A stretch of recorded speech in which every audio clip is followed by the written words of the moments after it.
സെപ്റ്റി ടാങ്കിനെ നശിപ്പിക്കുന്ന അല്ലെങ്കിൽ സെപ്റ്റി tank failure ആവാൻ കാരണമുള്ള 5 കാര്യങ്ങളെ കുറിച്ചിട്ടാണ് നമ്മളിപ്പോൾ ഈ വീഡിയോയിൽ പറയുന്നത്.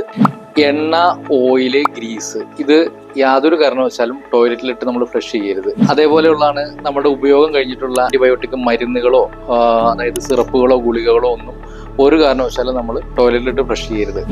മൂന്നാമത്തത് ബ്ലീച്ചിങ് പൗഡറുകൾ, സോപ്പ് ഓയിലുകൾ, അതേപോലെ തന്നെ ആസിഡ് ക്ലീനറുകൾ, ഇതൊന്നും നമ്മൾ സെപ്റ്റി ടാങ്കിൽ ചെന്നിട്ടുണ്ടെങ്കിൽ അതിന്റെ ബാക്ടീരിയയെ നശിപ്പിക്കും.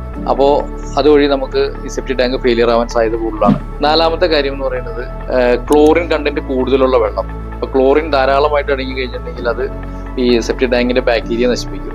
അപ്പോൾ അതുകൊണ്ട് ക്ലോറിൻ കണ്ടന്റ് കൂടുതലുള്ള വെള്ളം ഉപയോഗിച്ചാലും സെപ്റ്റി ടാങ്കിന്റെ ഫംഗ്ഷൻ ഫെയിലിയർ ആയി പോകും. അതിനൊരു സാധ്യത വളരെ കൂടുതലാണ്. അഞ്ചാമത്തെ കാര്യം എന്ന് പറയുന്നത് നമ്മൾ ഉപയോഗിക്കുന്ന ബീഡി സിഗരറ്റ് കുറ്റികൾ, അതുപോലെ ഡൈപ്പറുകൾ, ഇതെല്ലാം സെപ്റ്റി ടാങ്കിൽ ചെല്ലുമ്പോഴും അതിന്റെ ഫംഗ്ഷനെ ബാധിക്കും. അപ്പൊ ഞാൻ ഈ പറഞ്ഞ 5 കാര്യങ്ങൾ യാതൊരു കാരണവശാലും സെപ്റ്റി ടാങ്കിൽ ചെല്ലാതിരിക്കാനായിട്ട് ശ്രദ്ധിക്കുക.